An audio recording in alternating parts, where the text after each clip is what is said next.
ವಿದ್ಯಾರ್ಥಿಗಳೇ, ನಾವು ಹಿಂದಿನ ತರಗತಿಯಲ್ಲಿ 10ನೇ ತರಗತಿಯ ಗಣಿತದ ಬೀಜಗಣಿತದ ವರ್ಗ ಸಮೀಕರಣ ಪಾಠದಲ್ಲಿ ನಾವು ವರ್ಗ ಸಮೀಕರಣವನ್ನು ಅಪವರ್ತನ ಮೂಲಕ ಯಾವ ರೀತಿ ಬಿಡಿಸೋದು, ಅದೇ ರೀತಿ ವರ್ಗ ಸಮೀಕರಣವನ್ನ ವರ್ಗಪೂರ್ಣ ಮಾಡಿ ಬಿಡಿಸೋದು ಹೇಗೆ ಅನ್ನೋದ್ರ ಬಗ್ಗೆ ಹಿಂದಿನ ತರಗತಿಯಲ್ಲಿ ತಿಳ್ಕೊಂಡಿದ್ದೀವಿ. ಈಗ ಅದೇ ಅಧ್ಯಾಯದ ಮುಂದುವರೆದ ಭಾಗವಾಗಿ ಒಂದು ವರ್ಗ ಸಮೀಕರಣವನ್ನ ಸೂತ್ರದ ಸಹಾಯದಿಂದ ಹೇಗೆ ಬಿಡಿಸೋದು ಅನ್ನೋದನ್ನ ಇದನ್ನ ನಾವು ತಿಳ್ಕೊಳ್ಳೋಣ. ನೋಡಿ, ವರ್ಗ ಸಮೀಕರಣವನ್ನ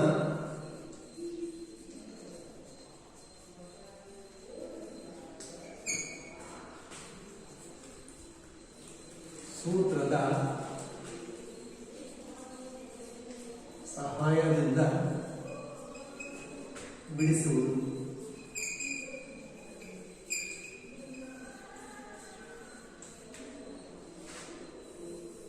ಸಮೀಕರಣ ಸೂತ್ರದ ಸಹಾಯದಿಂದ ಬಿಡಿಸುವುದು.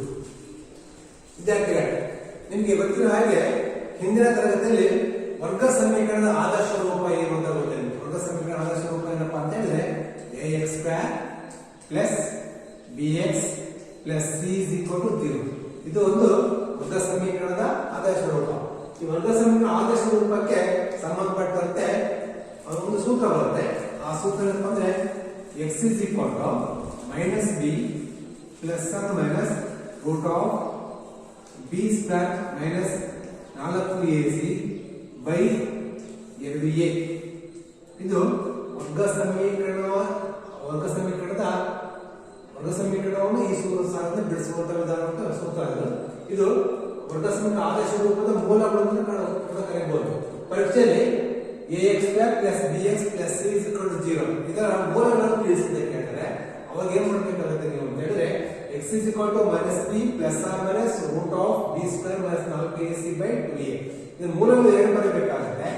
ಏನಪ್ಪ ಒಂದು ಮೂಲ ಯಾವ್ದಪ್ಪ ಅಂದ್ರೆ x = -b plus root of b² minus 4ac by 2a ಮತ್ತು ಇನ್ನೊಂದು ಮೂಲ x = ಒಂದು ಧನ ಮೂಲ, ಇನ್ನೊಂದು ಋಣ ಮೂಲ -b minus root of b² minus 4ac by 2a.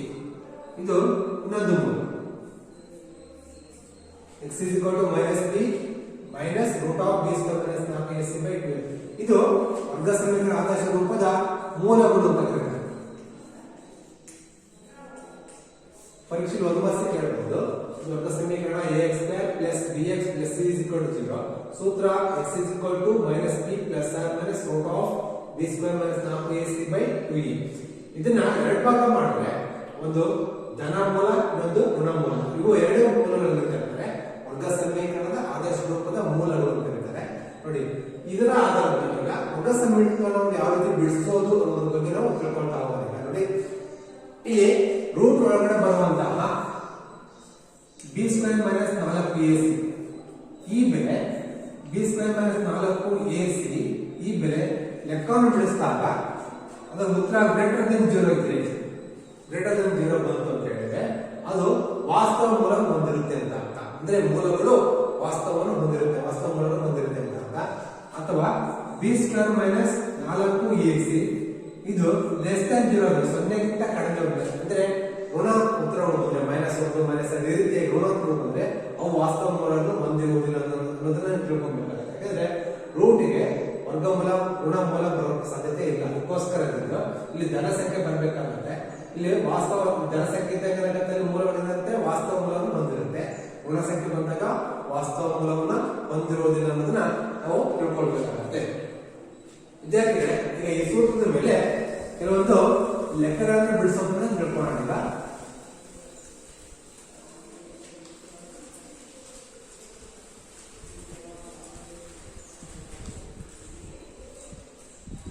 ಸೂತ್ರ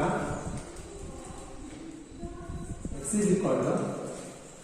-b plus or minus root of b² minus 4ac by 2 ಇದು ಸೂತ್ರ. ಇದು ಆದರ್ಶ ರೂಪ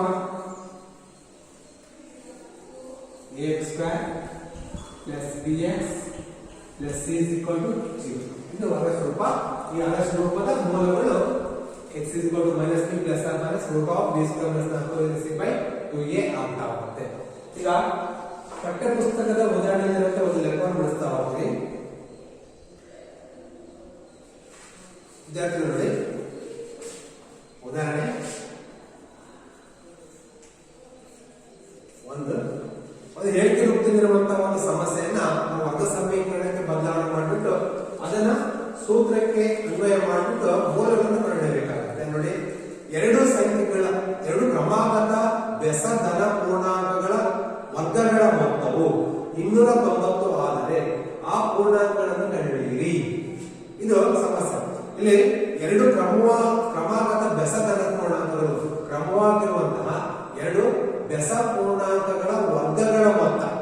ಬೆಸ ಪೂರ್ಣಾಂಕ ತಗೊಂಡು ಕ್ರಮವಾಗಿರುವಂತಹ ಎರಡು ಬೆಸ ಪೂರ್ಣಾಂಕ ತಗೊಂಡು ಅವನು ವರ್ಗ ಮಾಡಿ ಆ ಪೂರ್ಣಾಂಕಗಳ ಮೊತ್ತ ಎಷ್ಟಾಗುತ್ತೆ? 290 ಆಗುತ್ತೆ. ಹಾಗಾದ್ರೆ ಆ ಪೂರ್ಣಾಂಕಗಳು ಯಾವ್ದು ತಿಳ್ಕೊಬೇಕಾಗುತ್ತೆ. ನೋಡಿ, ಪೂರ್ಣಾಂಕಗಳು ಯಾವುದು ಗೊತ್ತಿಲ್ಲದೆ ಇರೋದ್ರಿಂದ ಅಲ್ಲಿ ಒಂದು ಷಡಾಕ್ಷರವನ್ನ ಇಲ್ಲಿ ಒಂದು ಪೂರ್ಣಾಂಕ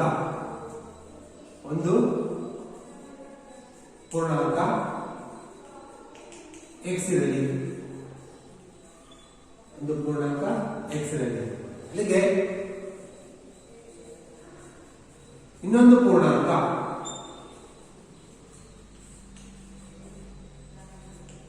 ಏನಾಗುತ್ತೆ? ಅಲ್ಲಿಗೆ x plus 2 ಆಗುತ್ತೆ. x plus 2 ಯಾಕಾಗುತ್ತೆ ಅಂತ ಹೇಳಿದ್ರೆ ವಿದ್ಯಾರ್ಥಿಗಳೇ, ಇಲ್ಲಿ ಪೂರ್ಣ ಸ್ವಾಭಾವಿಕ ಸಂಖ್ಯೆ ಬಂದಾಗ 1 2 3 4 5 ಈ ರೀತಿ ಬರ್ತಾ ಹೋದ್ರೆ ಇದು ಬೆಸ ಸಂಖ್ಯೆ.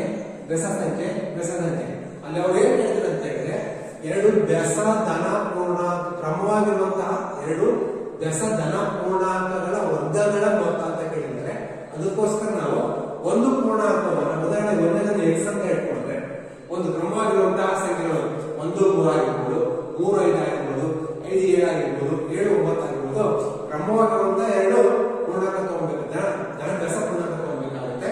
ಅದರಲ್ಲಿ ಒಂದನೇ ಪೂರ್ಣಾಂಕವನ್ನು x ಅಂತ ಇಟ್ಕೊಂಡ್ರೆ ಎರಡನೇ ಬೆಸ ಪೂರ್ಣಾಂಕ ಎಷ್ಟಾಗುತ್ತಪ್ಪ ಅಂದ್ರೆ x ಬೆಲೆ 1 ಆದ್ರೆ x ಪ್ಲಸ್ ಈಗ 3 ಬರಬೇಕು, ಎಷ್ಟು ಸೇರಿಸಬೇಕಾಗುತ್ತೆ? 2 ಸೇರಿಸಬೇಕಾಗುತ್ತೆ. ಇದು x ಬೆಲೆ 1, ಇದು x ಪ್ಲಸ್ 1 ಅಂದ್ರೆ 1 ಪ್ಲಸ್ 1 2 ಆಯ್ತು, x ಪ್ಲಸ್ 2 ಆಯ್ತು. ಇದು x ಪ್ಲಸ್ 3, x ಪ್ಲಸ್ 4 ಅಂದ್ರೆ 5 ಬರಬೇಕು, x ಪ್ಲಸ್ 4 ಹಾಕ್ಬೇಕಾಗುತ್ತೆ. 3 ಬರಬೇಕು, x ಪ್ಲಸ್ 3 ಹಾಕ್ಬೇಕಾಗುತ್ತೆ. 4 ಬರಬೇಕು, x ಪ್ಲಸ್ 3 ಹಾಕ್ಬೇಕಾಗುತ್ತೆ. ಅಂದ್ರೆ x ಬೆಲೆ 1 ಪ್ಲಸ್ 3 4. ಇಲ್ಲಿ 3 ಬರಬೇಕಾದ್ರೆ x ಪ್ಲಸ್ 2, ಅಲ್ಲಿ x ಬೆಲೆ 1 ಪ್ಲಸ್ 2 is equal to 3. ಅಲ್ಲಿಗೆ ಬೆಸ ಧನ ಪೂರ್ಣಾಂಕಕ್ಕೆ ಒಂದಕ್ಕೆ x ತಗೊಳ್ಬೇಕಾಗುತ್ತೆ, ಎರಡಕ್ಕೆ x ಪ್ಲಸ್ 2 ತಗೊಳ್ಬೇಕಾಗುತ್ತೆ. ಅದರಿಂದ ಒಂದನೇ ಬೆಸ ಧನ ಪೂರ್ಣಾಂಕ ಯಾವುದು? x ಇರಲಿ. ಇಲ್ಲಿ ಒಂದನೇ ಬೆಸ ಧನ ಪೂರ್ಣಾಂಕ x ಇರಲಿ. ಅಲ್ಲಿಗೆ ಇನ್ನೊಂದು ಧನ ಬೆಸ ಪೂರ್ಣಾಂಕ ಏನಾಗುತ್ತೆ? x ಪ್ಲಸ್ 2 ಆಗುತ್ತೆ. ಇದರ ಲೆಕ್ಕವಿಸಬೇಕಾಗುತ್ತೆ. ಈಗ ನೋಡಿ, ಇರಾದ್ರೆ ಇಲ್ಲಿ ವಿದ್ಯಾರ್ಥಿಗಳೇ ಈ ಎರಡು ಧನ ಬೆಸ ಪೂರ್ಣಾಂಕಗಳ ವರ್ಗಗಳ ಮೊತ್ತ ಎಷ್ಟು ಕೊಟ್ಟಿದ್ದಾರೆ? 290 ರೂಪಾಯಿ.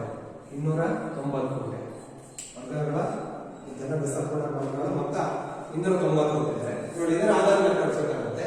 ನೋಡಿ, ಒಂದನೇ ಇದರ ಸಮೀಕರಣ ಮಾಡಬೇಕು, ಒಂದು ವರ್ಗ ಸಮೀಕರಣ ಮಾಡಬೇಕಾಗುತ್ತೆ. ಒಂದನೇ ಧನ ಬೆಸ ಪೂರ್ಣಾಂಕ ಎಷ್ಟಿದೆ? x ಇದೆ. ಎಷ್ಟಿದೆ? x ಇದೆ. ಎರಡನೇ ಧನ ಬೆಸ ಪೂರ್ಣಾಂಕ ಎಷ್ಟಿದೆ? x ಪ್ಲಸ್ 2 ಇದೆ. x ಪ್ಲಸ್ 2 ಇದೆ. ಇವುಗಳ ವರ್ಗಗಳ ಅಂದ್ರೆ ಸ್ಕ್ವೇರ್, ಇವುಗಳ ವರ್ಗಗಳ ಮೊತ್ತ ಅಂದ್ರೆ ಪ್ಲಸ್ ಆಗ್ತದೆ. ಮೊತ್ತ ಎಷ್ಟಾಗುತ್ತೆ? 290 ಆಗುತ್ತೆ. ನೋಡಿ, ಒಂದನೇ ಧನ ಬೆಸ ಪೂರ್ಣಾಂಕ x, ಎರಡನೇ x ಪ್ಲಸ್ 2, ಅವುಗಳ ವರ್ಗಗಳ ಮೊತ್ತ ಎಷ್ಟಕ್ಕೆ ಸಮ? 290ಕ್ಕೆ ಸಮ. ಇದು ತಗೊಂಡು ಇದನ್ನ ಒಂದು ವರ್ಗ ಸಮೀಕರಣ ಮಾಡ್ಕೋಬೇಕಾಗುತ್ತೆ. ಇದು ಸುಲಭ ರೂಪಕ್ಕೆ ತಂದ್ರೆ x ಸ್ಕ್ವೇರ್ ಪ್ಲಸ್ ಇದು a ಪ್ಲಸ್ b ಹೊಸ ಸೂತ್ರ ಆಗುತ್ತೆ. ಅದರ ಪ್ರಕಾರ ಬಿಡಿಸಿದ್ರೆ x ಸ್ಕ್ವೇರ್ ಪ್ಲಸ್ 2 ಸ್ಕ್ವೇರ್ ಆಗುತ್ತೆ 2 ಸ್ಕ್ವೇರ್ 4 ಪ್ಲಸ್ 2 ಎ ಬಿ ಅಂದ್ರೆ 2 4 ಎಕ್ಸ್ ಆಗುತ್ತೆ 4 ಎಕ್ಸ್ ಅಂದ್ರೆ A square plus B square plus 2ab 2 into 2 4 X ಗೆ ಎಕ್ಸ್ ಇಸ್ ಈಕ್ವಲ್ ಟು 190. ಈಗ ನೋಡಿ 1x ಸ್ಕ್ವೇರ್ ಶಕ್ತಿಗೆ 2x ಸ್ಕ್ವೇರ್ 2x ಸ್ಕ್ವೇರ್ ಆದ್ಮೇಲೆ ಘಾತಾಂಕರ ಇಳಿಕೆ ಕ್ರಮ ಚರಾಕ್ಷರ ಬಂದಾಗ ಎಷ್ಟು ಕೊಡಬೇಕಾಗುತ್ತೆ 4x ನೆಕ್ಸ್ಟ್ ಪ್ಲಸ್ 4 ಮೈನಸ್ 390 ಇದು 90 ನೀವು ಕಟ್ಕೊಂಡ್ರೆ is equal to 0. 2x square plus 4x ಈಗ 290 ರಲ್ಲಿ 4 ಅನ್ನು ಕಳೆದ್ರೆ 286 ಆಗುತ್ತೆ 186 ಇಸ್ ಈಕ್ವಲ್ ಟು 0. ಇದು ಒಂದು ವರ್ಗ ಸಮೀಕರಣ ನೋಡಿ. ವರ್ಗ ಸಮೀಕರಣ ಆದರ್ಶ ರೂಪ ax square plus bx plus c is equal to 0.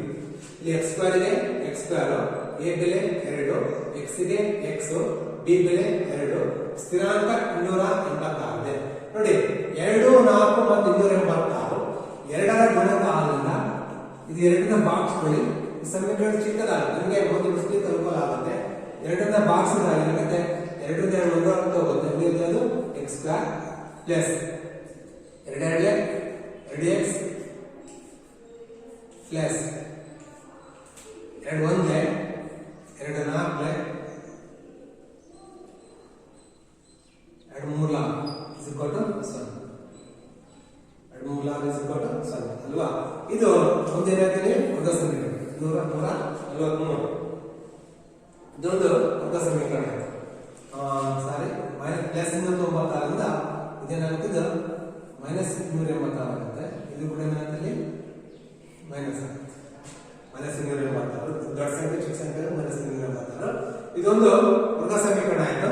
ಈ ವರ್ಗ ಸಮೀಕರಣವನ್ನು ನಾವು ಹಿಂದಿನ ತರಗತಿಯಲ್ಲಿ ಕಲಿತಂತ ಅಪವರ್ತನ ವಿಧಾನದಲ್ಲೂ ಕೂಡ ಬಿಡಿಸಬಹುದು. ಅದೇ ರೀತಿ ವರ್ಗ ಕೂಡ ಅದರಲ್ಲೂ ಕೂಡ ಬಿಡಿಸಬಹುದು. ನಾವು ಈಗ ಕಲಿತಿರುವಂತ ವಿಧಾನ ಯಾವುದು? ಸೂತ್ರಕ್ಕೆ ಅನ್ವಯ ಮಾಡಬೇಕು. ಈ ಸಮೀಕರಣದ ಮೂಲ ಬೆಲೆಗಳನ್ನ ಎ ಬೆಲೆ ಬಿ ಬೆಲೆ ಸಿ ಬೆಲೆನ ಸೂತ್ರಕ್ಕೆ ಅನ್ವಯ ಮಾಡಿಬಿಟ್ಟು ಅಲ್ಲಿ ಲೆಕ್ಕ ಬಿಡಿಸಬೇಕಾಗುತ್ತೆ. ಸೂತ್ರ ಏನಂತಂದ್ರೆ x is equal to minus b plus or minus root of b square minus 4ac by 2a.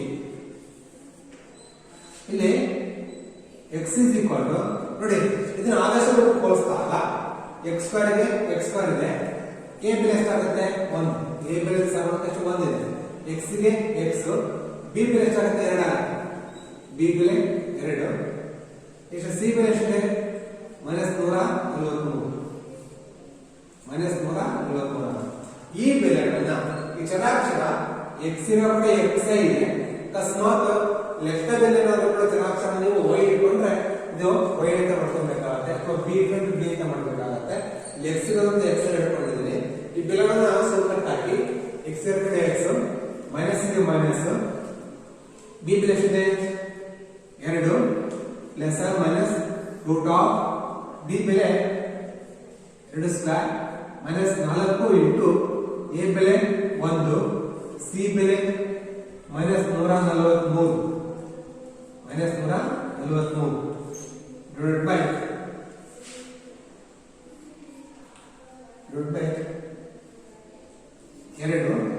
2 ಕ್ಕೆ 2 a ಬೆಲೆ ಎಷ್ಟಿದೆ 1.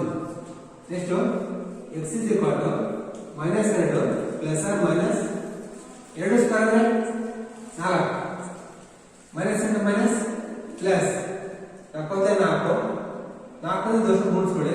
4 3 12 ಎಷ್ಟ್ 1 ಅಥವಾ 11 17 ಎಷ್ಟ್ 4 4 5 572 ಆಯ್ತು divide by 1 next x is equal to -2 plus or minus root of 572 ಗೆ 4 ನ ಸೇರಿಸಿ 576 ಆಗುತ್ತೆ divide by 2. Next x is equal to -2 plus or minus ನೋಡಿ 576 ಕ್ಕೆ ವರ್ಗಮೂಲ ನೋಡಬೇಕಾಗುತ್ತೆ. 576 ವರ್ಗಮೂಲ ಎಷ್ಟು ಬರುತ್ತಪ್ಪ ಅಂತ ಹೇಳಿದ್ರೆ 24 ಬರುತ್ತೆ. 576 ಕ್ಕೆ ವರ್ಗಮೂಲ ಈ ರೀತಿ ಮಾಡಬಹುದು. ನೀವು ಈ ರೀತಿ ಮಾಡಿದ್ರೆ 2 4 1 176 ಪ್ಲಸ್ 2 ಗೆ 2 ಸೇರಿಸಿ ಈಗ ಇಲ್ಲಿ 4 ಗಂಟೆ ಇಲ್ಲಿ 4 ಗಂಟೆ ಬೇಕಾಗುತ್ತೆ 4 16 ದಶಕ 1 10 16 1 15 ಎಷ್ಟಾಗುತ್ತೆ 24 ಅಂದ್ರೆ 574 ವರ್ಗಮೂಲ ಎಷ್ಟಾಯ್ತು 24 ಆಯ್ತು ಡಿವೈಡ್ ಬೈ 2. ಇದು ನೋಡಿ ಈಗ ಮೂಲಗಳು ಎರಡು ಮೂಲ ಬಂತು. ಒಂದು x = -2 + 24/2 ಇನ್ನೊಂದು x = -2 - 24/2. ಆ ಎರಡು ಮೂಲಗಳು ಮತ್ತೆ ಎರಡು ಭಾಗ ಮಾಡಿದ್ರೆ x ಒಂದು ಮೂಲ -2 + √24 ಸಾರಿ 24/2 ಬಿಡಿಸ್ತಾ ಹೋದ್ರೆ 24 2 ವರ್ಷ ಆಯ್ತು 22 22/2 ಒಂದೇ 11 ಆಯ್ತು 11 ವರ್ಷ ಆಯ್ತು 11. ಇದೇ ತರ ಇನ್ನೊಂದು ಮೂಲ x = -2 - 24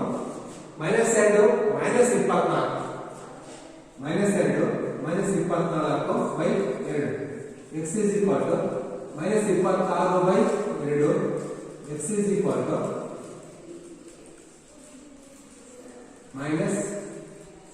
-21/3 ನೋಡಿ ಈ ಸಮೀಕರಣದ ಮೂಲಗಳು ಯಾವಪ್ಪ ಅಂತ ಹೇಳಿದ್ರೆ ಒಂದು 11 ಇನ್ನೊಂದು -13.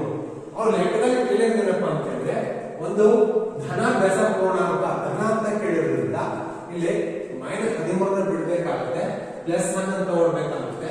ಅಲ್ಲಿ ಒಂದನೇ ಧನ ಪೂರ್ಣಾಂಕ ಎಷ್ಟಾಯ್ತು x = 11 ಆಯ್ತು x = 11 ಆಯ್ತು. ಎರಡನೇ ಧನ ಪೂರ್ಣಾಂಕ ಏನಾಗುತ್ತೆ ಧನ ಬೆಸ ಪೂರ್ಣಾಂಕ x + 2 ಅಲ್ಲಿ 11 + x + 2 11 + 2 = 13. ಇವು ಕ್ರಮಾಗತ ಎರಡು ಧನ ಬೆಸ ಪೂರ್ಣಾಂಕಗಳಾಗುತ್ತೆ. 11 13 ಕೂಡಿದ್ರೆ ಎಷ್ಟಾಗುತ್ತೆ 13 ಅದಕ್ಕೆ 290 ಕೂಡ ವರ್ಗ ಮಾಡಬೇಕು. 11 ವರ್ಗ ಮಾಡಿಬಿಟ್ಟು ಮತ್ತೆ 13 ವರ್ಗ ಮಾಡಿಬಿಟ್ಟು ಎರಡನ್ನೂ ಪ್ರದೇಶ ಬರುತ್ತೆ 290 ವರ್ಗಗಳ ಅಂತ ಕೇಳೋದ್ರಿಂದ ಅಂದ್ರೆ ಸುಧಾರಣೆ ಮಾಡಬೇಕಾಗುತ್ತೆ. 11 ವರ್ಗ ಪ್ಲಸ್ ಇನ್ನೊಂದು 13 ವರ್ಗ ಎರಡು ವರ್ಗ ಮಾಡಿಬಿಟ್ಟು ಕೂಡಿದ ಏನಂತ ಬರುತ್ತೆ 290 ಬರುತ್ತೆ.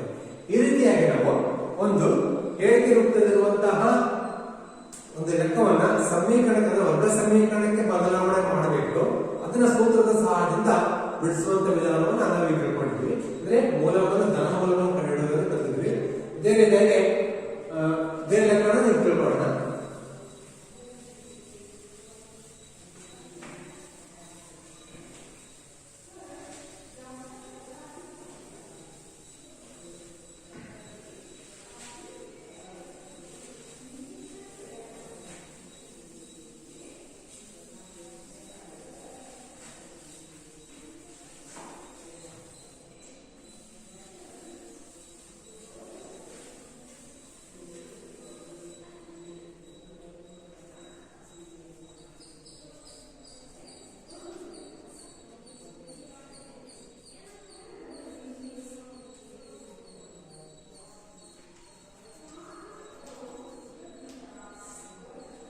ಅಭ್ಯಾಸದಲ್ಲಿ ಮುಂದೆ ಲೆಕ್ಕ ತಿಳ್ಕೊಳ್ಳೋಣ.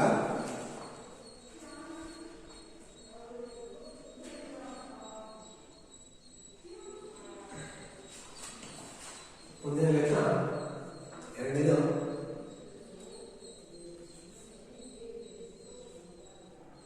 3x² - 5x + 2 = 0. 3x² -5x + 2 = 0. ನೋಡಿ ಈಗ ಲೆಕ್ಕ ಬಿಡಿಸಬೇಕಾದ್ರೆ ಸೂತ್ರವನ್ನು ಹಾಕಬೇಕಾಗುತ್ತೆ. ಸೂತ್ರ x = -b ± √b² - 4ac/2a.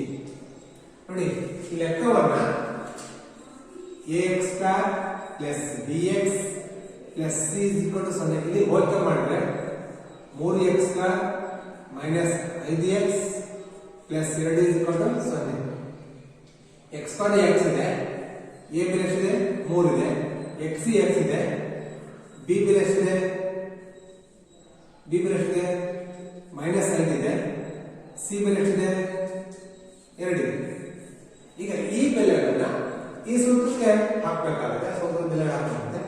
x ನ ಕಡೆ x ಇದೆ, ಅದಕ್ಕೋಸ್ಕರ x ನ ಕಡೆ x = e - c - minus B ಬೆಲೆ ಎಷ್ಟಿದೆ ಮೈನಸ್ ಇದೆ ಸೂತ್ರದಲ್ಲಿರೋ ಮೈನಸ್ 10 ಮತ್ತೆ ಇನ್ನೊಂದು ಮೈನಸ್ 5 ಬಿ ಬೆಲೆ plus minus root of b ಅಂತ ಹೇಳಿದ್ರೆ minus 5 whole square minus 5 whole square minus 4 ಕ್ಕೆ 4 ಎ ಬೆಲೆ 3 ಸಿ ಬೆಲೆ 2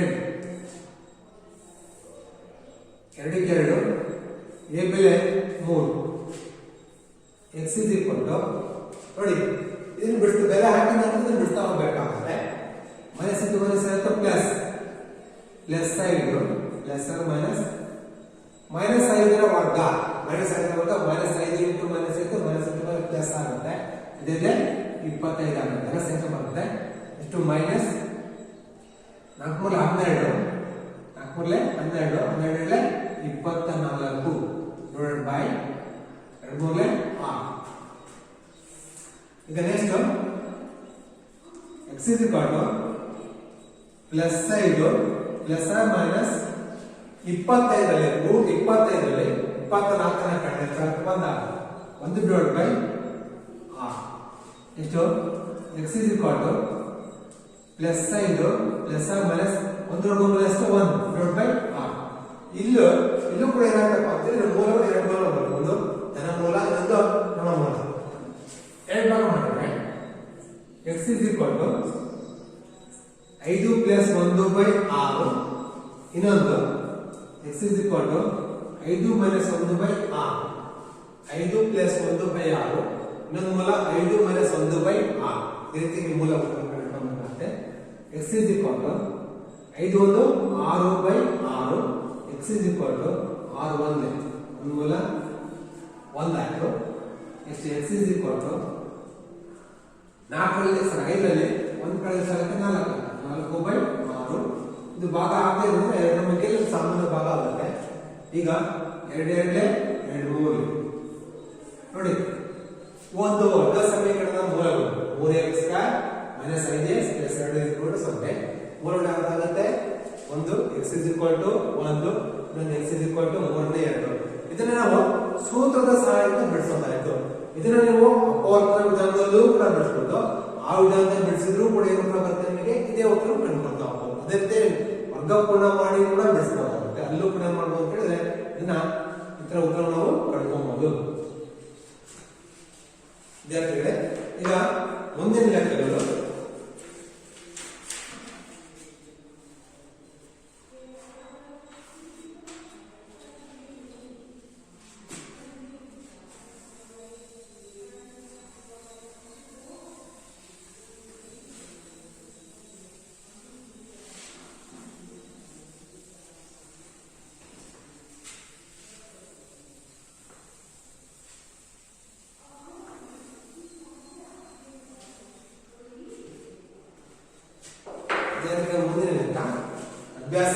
ಅಭ್ಯಾಸ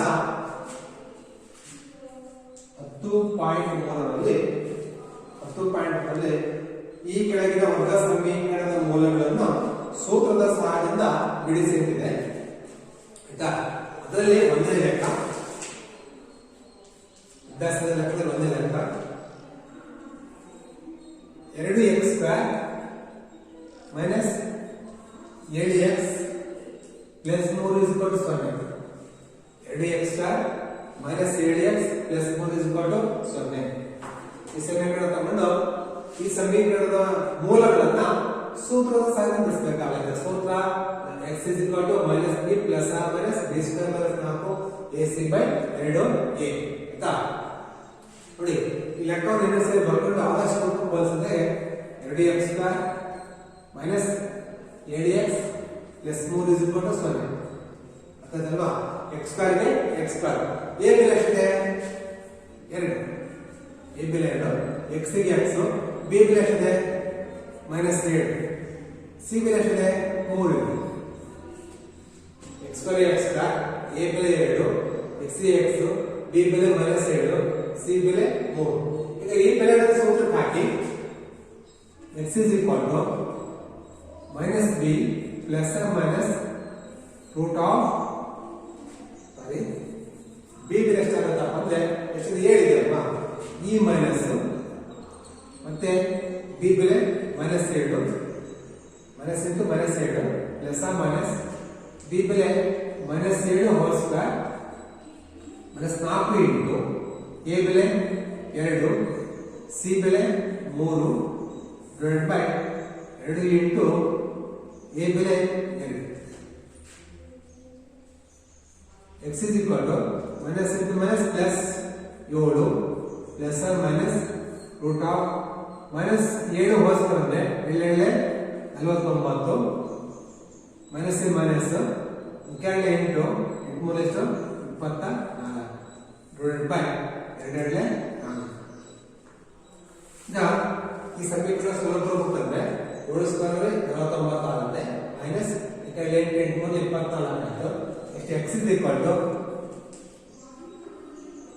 7 plus or minus 49 ರಲ್ಲಿ 24 ಅಂದ್ರೆ 49 ರಲ್ಲಿ 24 ಅಂದ್ರೆ 9 4 ಅಂದ್ರೆ 5 2 2 ಅಂದ್ರೆ 2 ಆಯ್ತು 25 ರೂಟ್ 25 ಡಿವೈಡೆಡ್ ಬೈ ಎಷ್ಟಾಯ್ತು ಅಲ್ಲಿಗೆ 2 2 4 ಎಷ್ಟು x is equal to ಈಗಲೂ ಕೂಡ 7 ಪ್ಲಸ್ ರೂಟ್ 20 ಸರ್ ವರ್ಗಮೂಲ ಫಸ್ಟ್ 7 ಪ್ಲಸ್ ಆರ್ ಮೈನಸ್ 25 ವರ್ಗಮೂಲ ಇದೆ ಎಷ್ಟಾಗುತ್ತೆ 5 20 ವರ್ಗಮೂಲ 5 divided by 4 next x is equal to ನೋಡಿ ಮತ್ತೆ ಎರಡು ಮೂಲಗಳಾಯ್ತು 7 ಪ್ಲಸ್ 5 ಬೈ 4 ಇನ್ನೊಂದು ಮೂಲ 7 ಮೈನಸ್ 5 ಬೈ 4 ಆಗುತ್ತೆ ಒಂದು ಮೂಲ 7 plus 5 divided by 4 x is equal to 7 5 ಎಷ್ಟಾಗ್ತದೆ 12 ಬೈ 4 ಹಾಕೊಂಡ್ರೆ 4 ಇನ್ನೊಂದು x is equal to 7 minus 5 by 4 7 plus 5 by 4 ಈ ಲೆಕ್ಕ ಇನ್ನೊಂದು 7 ಮೈನಸ್ 5 ಬೈ 4 ಆಗುತ್ತೆ x is equal to 7 ರಲ್ಲಿ 5 ಕಳೆದ್ರೆ 2 by 4 next x is equal to 2 ಒಂದೇ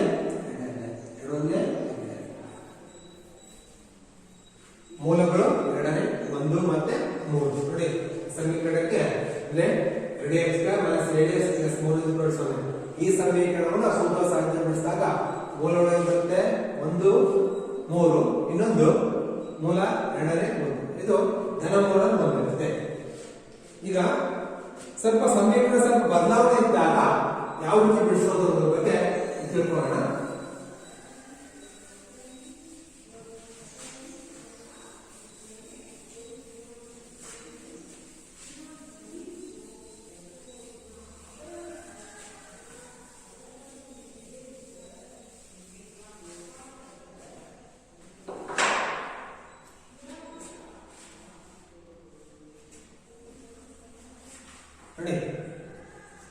ಈ ಅಭ್ಯಾಸದಲ್ಲಿ 10.3 ರಲ್ಲಿ ಒಂದು ಲೆಕ್ಕ ಮಾತ್ರ ಮಾಡಿದ್ದೀನಿ ಬೇರೆ ಲೆಕ್ಕ ಬಿಡಿಸಬಹುದು ಅದೇ ರೀತಿ ಸ್ವಲ್ಪ ಬದಲಾವಣೆ ಇರುವಂತ ಒಂದು ಲೆಕ್ಕ ಬಿಡಿಸೋಣ ಈ ಸಮೀಕರಣ ಮೂಲಗಳನ್ನು ಎರಡನೇ ರೀತಿದೆ ಅದರಲ್ಲಿ ಒಂದನೇ ಲೆಕ್ಕ ಸಮೀಕರಣದಲ್ಲಿ ಮೂರನೇ ಮೇಲಿನ ಒಂದೇ ಲೆಕ್ಕ 10.3 ರಲ್ಲಿ ಮೂರನೇ ಮೇಲಿನ ಒಂದೇ ಲೆಕ್ಕ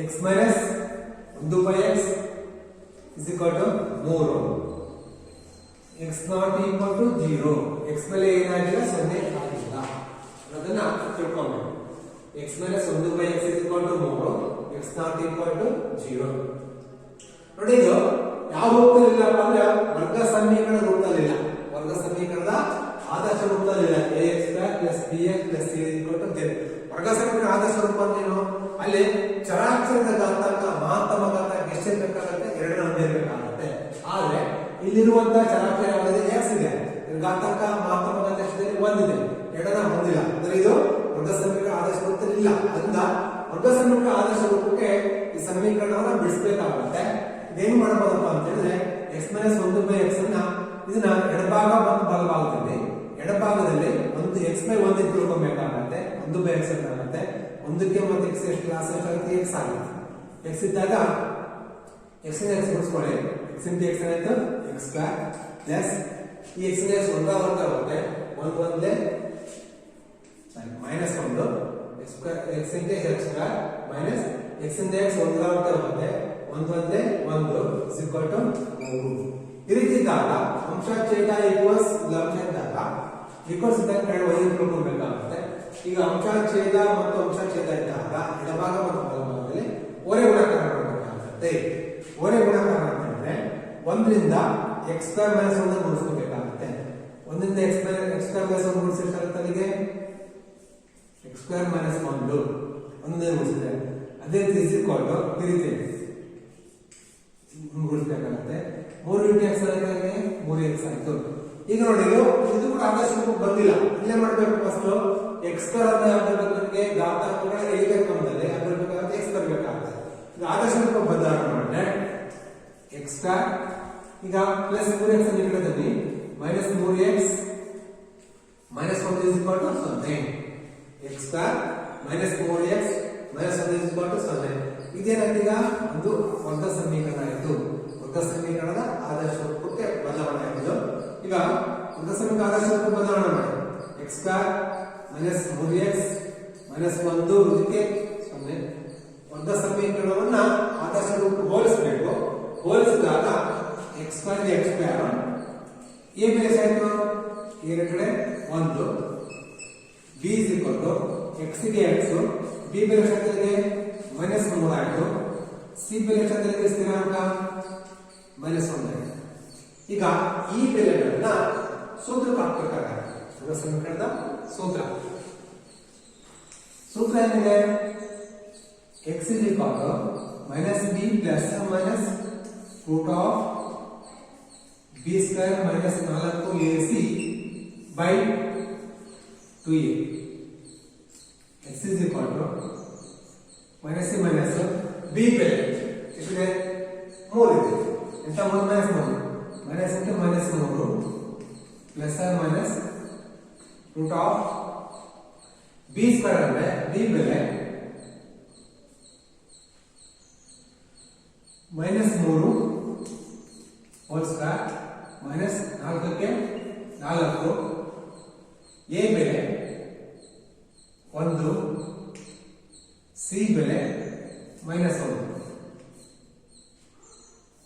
divided by 2 into a ಬೆಲೆ 1 ನೋಡಿ e minus c minus b ಬೆಲೆ minus 3 plus or minus b ಬೆಲೆ minus 3 whole square minus 4 ಕ್ಕೆ 4 a ಬೆಲೆ 1 c ಬೆಲೆ minus 1 c ಬೆಲೆ minus 1 minus 1 2 a ಬೆಲೆ 1 ಎಷ್ಟು s is equal to minus into minus plus 3 plus or minus minus 3 whole square है minus 4 into minus 4 plus 9 minus into minus plus into minus minus 4 ಒಂದೇ 4 divided by 2 ಒಂದೇ 2 ಇದನ್ನು ಬಿಡಿಸಿದಾಗ x is equal to 3 plus or minus 9 ರಲ್ಲಿ 4 ಎಷ್ಟಾಗುತ್ತೆ 5 ಆಗುತ್ತೆ 5 divided by 2 ನೋಡಿ ಇದಕ್ಕೆ ಇಲ್ಲಿ 5 ಕ್ಕೆ ವರ್ಗಮೂಲ ಇಲ್ಲ ಅದೊಂದು ಪೂರ್ಣ ಸಂಖ್ಯೆ ಬರೋದಿಲ್ಲ ಪಾಯಿಂಟ್ಸ್ ಅಲ್ಲಿ ಬರೋದು ಅದನ್ನ ಹಾಗೆ ಇಡಬೇಕಾದ್ರೆ ಏನು ಮಾಡೋಕ್ಕಾಗಲ್ಲ. ಈಗ ಮೂಲಗಳು ಬರಬೇಕಾದ್ರೆ ಮೂಲಗಳು x is equal to 3 plus root 5 ಮತ್ತು x is equal to 3 minus root 5 by ಇದೊಂದು ಮೂಲ ಇದೊಂದು ಎರಡು ಮೂಲ x is equal to 3 plus root 5 by 2 x is equal to 3 minus root 5 by 2 ಈ ರೀತಿಯಾಗಿ ನಾವು ಒಂದು ಸಮೀಕರಣ ಸ್ವಲ್ಪ ಬದಲಾವಣೆ ಕೂಡ ಅದನ್ನ ಆದರ್ಶ ರೂಪಕ್ಕೆ ಬದಲಾವಣೆ ಮಾಡಿಬಿಟ್ಟು ನಾವು ವರ್ಗ ಸಮೀಕರಣವನ್ನ ಸೂತ್ರದ ಮೂಲಕ ಬಿಡಿಸಬಹುದು ಅನ್ನೋದನ್ನ ಈ ರೀತಿ ತಿಳ್ಕೊಂಡಿದ್ವಿ. ಈಗ ಇದೇ ತರ ಇದರ ಲೆಕ್ಕ ಇದೆ ಆ ಲೆಕ್ಕವನ್ನು ಕೂಡ ಈಗ ಬಿಡಿಸ್ಕೊಳ್ಳೋಣ.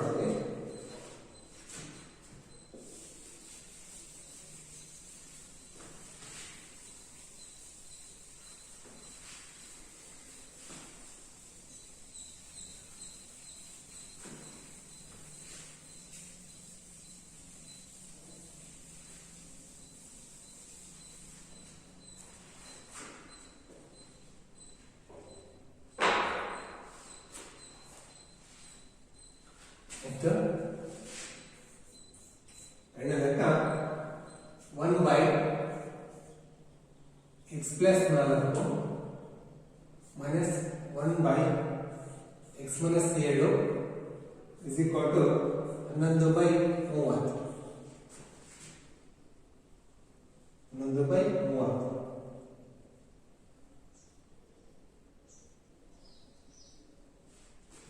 1 by x plus 4 minus 1 by x minus 7 is equal to 11 by 30. ಈ ಸಮೀಕರಣವನ್ನು ನಾವು ಈ ಲೆಕ್ಕವನ್ನ ಆದರ್ಶ ರೂಪಕ್ಕೆ ತಂದ್ಬಿಟ್ಟು ಆನಂತರ ಸೂತ್ರಕ್ಕೆ ಬೆಲೆ ಹಾಕಬೇಕಾಗುತ್ತೆ. ನೋಡಿ, ಅಂಶ ಛೇದ ಮೈನಸ್ ಅಂಶ ಛೇದ ಇರೋದ್ರಿಂದ ಈಕ್ವಲ್ಸ್ 11 by 30 ಇದನ್ನ ಏನ್ ಮಾಡ್ಬೋದು ಅಂದ್ರೆ ಪ್ಲಸ್ ಇದ್ದಾಗ ಅಥವಾ ಮೈನಸ್ ಮಾಡಬೇಕು. ಭಿನ್ನರಾಶಿ ವೃತ್ತದಲ್ಲಿರೋದ್ರಿಂದ ಇಲ್ಲಿ ಛೇದದ ಲಾಸವನ್ನು ತೆಗೆಯಬೇಕಾಗುತ್ತೆ. ಈ ಛೇದ ಅಷ್ಟಿದೆ, x ಪ್ಲಸ್ 4 ಇದೆ, x ಪ್ಲಸ್ 7 ಇದೆ. ಲಾಸ x ಪ್ಲಸ್ 4 ಎಂದು x ಮೈನಸ್ 7 ಲಾಸ ಗುಣಿಸ್ಕೊಳ್ಳಿ. ಈಗ x ಪ್ಲಸ್ 4 x ಮೈನಸ್ 7. ಈಗ x ಪ್ಲಸ್ 4 ಇಂದ x plus 4 into x plus 7 ಬಾಕ್ಸಿದ್ರೆ ಇದು ಕ್ಯಾನ್ಸಲ್ ಆಗುತ್ತೆ. ಉಳಿದು x minus 7 x minus 7 into 1 ಗುಣಿಸಿರುತ್ತೆ x minus 7 ಬರುತ್ತೆ. ಮೈನಸ್ ಈಗ x ಮೈನಸ್ 7 ಇಂದ ಇದಷ್ಟನ್ನು ಕೂಡ ಭಾಗಿಸಿದಾಗ x minus 7 x minus 7 cancel ಆಗುತ್ತೆ. ಉಳಿಯೋದು x ಮೈನಸ್ 1 ಈ ರೀತಿಯಾಗಿ x ಪ್ಲಸ್ 4 ಮತ್ತು x ಮೈನಸ್ 7 ಅನ್ನ x ಮೈನಸ್ 7 ಇಂದ ಗುಣ ಭಾಗಿಸಿದ್ರೆ ಕ್ಯಾನ್ಸಲ್ ಆಗುತ್ತೆ. ಉಳಿಯೋದು x plus 4 into 1 x plus 4 ಆಗುತ್ತೆ. ಇಲ್ಲಿ x ಪ್ಲಸ್ 4 ಇದಕ್ಕೆ 11 ಬೈ 30 ಇದು ಉತ್ತರ.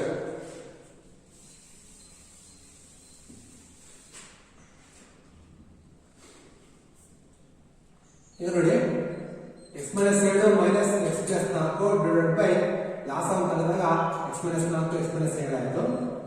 ಇದನ್ನ ಸ್ವಲ್ಪ ತರಬೇಕು. ಈಗ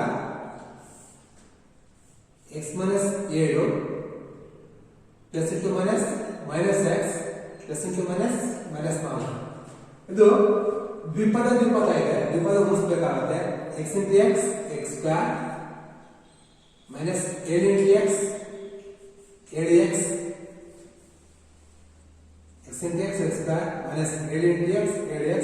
ಈಗ 4 ಯೂನಿಟ್ ಗುಣಿಸಬೇಕಾಗುತ್ತೆ. Plus into plus plus 4 into x 4x plus into minus minus 28 is equal to 11 by 30 x square minus 7x plus 4x. ನೋಡಿ, x into x x square ಇದರಿಂದ ಇದೊಂದು ಸಾರಿ, ಇದರಿಂದ ಇದೊಂದು ಸಾರಿ, ಇದೊಂದು ಸಾರಿ, ಇದರಿಂದ ಇದೊಂದು ಸಾರಿ, plus into plus plus x into x x square plus into minus minus 7 into x 7x plus into plus plus 4 into x 4x plus into minus minus 28. ಈಗ ಸಜಾತಿ ಪದಗಳನ್ನು ಕೂಡ್ಕೊಳ್ಳೋಣ. ಇಲ್ಲಿ plus X minus X cancel ಆಗುತ್ತೆ. ಒಂದು X ಒಂದು X ಬರೋದು 0 ಬರುತ್ತೆ, cancel ಆಗುತ್ತೆ. Minus 7 minus 11 ಕೂಡಿದ್ರೆ ಮೈನಸ್ 4 ಕೂಡಿದ್ರೆ ಮೈನಸ್ ಜೊತೆಗೆ 11 minus 11 divided by X square. ಸಜಾತಿ ಪದಗಳು 7x ಮತ್ತೆ 4x. ಇಲ್ಲಿ ಪ್ಲಸ್ ಮೈನಸ್ ಕಳೆಯಬೇಕಾಗುತ್ತೆ. 7 4 ಶಾಂತ 3 ಆಗುತ್ತೆ. ಮೈನಸ್ 3x ದೊಡ್ಡ ಸಂಖ್ಯೆ ಇದೆ, ಪ್ಲಸ್ ಇದೆ, minus 3x minus 28 is equal to 11 divided by 30. 11 divided by 30. ಹೀಗೆ ಮಾಡಬಹುದು ಅಂದ್ರೆ ಇಲ್ಲಿ 11 ಮತ್ತು 11 ಕ್ಯಾನ್ಸಲ್ ಆಗುತ್ತೆ. ಉಳಿದ ಎಷ್ಟು? Minus 1 divided by x square minus 4x minus 28 is equal to 1 divided by 30. ಇಲ್ಲಿ 11 ಕ್ಯಾನ್ಸಲ್ ಆಗೋದ್ರಿಂದ ಮೈನಸ್ 1 ಬರುತ್ತೆ. ಓರೆ ಗುಣಾಕಾರ ಮಾಡಿ, ಓರೆ ಗುಣಾಕಾರ ಮಾಡಿದ್ರೆ ಇದಿಷ್ಟರಿಂದ x square minus 3x minus 28 1 ಗುಣಿಸಿದ್ರೆ x square minus 3x minus 28 sequel ಇದು ಗುಣಿಸಬೇಕಾಗುತ್ತೆ.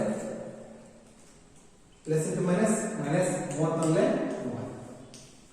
ಈಗ x ಸ್ಕ್ವೇರ್ 3x ಈಗ ಮೈನಸ್ 28 30 ಕಡೆ ತಾನೆ ಪ್ಲಸ್ 30 0. ಈಗ x ಸ್ಕ್ವೇರ್ ಮೈನಸ್ 3x ಈ ಸಂಖ್ಯೆ ಇದೆಯಲ್ವಾ ಸಂಜಾತಿ ಪದಗಳಾಗುತ್ತೆ ಪ್ಲಸ್ 30ರಲ್ಲಿ ಮೈನಸ್ 28 ಅಂದ್ರೆ ಪ್ಲಸ್ 2 0 ಆಗುತ್ತೆ. ಇದೊಂದು ವರ್ಗ ಸಮೀಕರಣ ಆಗಿದೆ. ವರ್ಗ ಸಮೀಕರಣ x square minus 3x plus 2 0.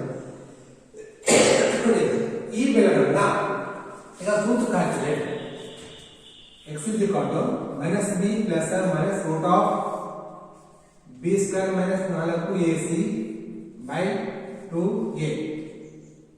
x ಆದರ್ಶ ಹೋಲಿಸಿದಾಗ ಇದರಲ್ಲಿ a ಬೆಲೆ 1 ಆಗುತ್ತೆ, b ಬೆಲೆ -3,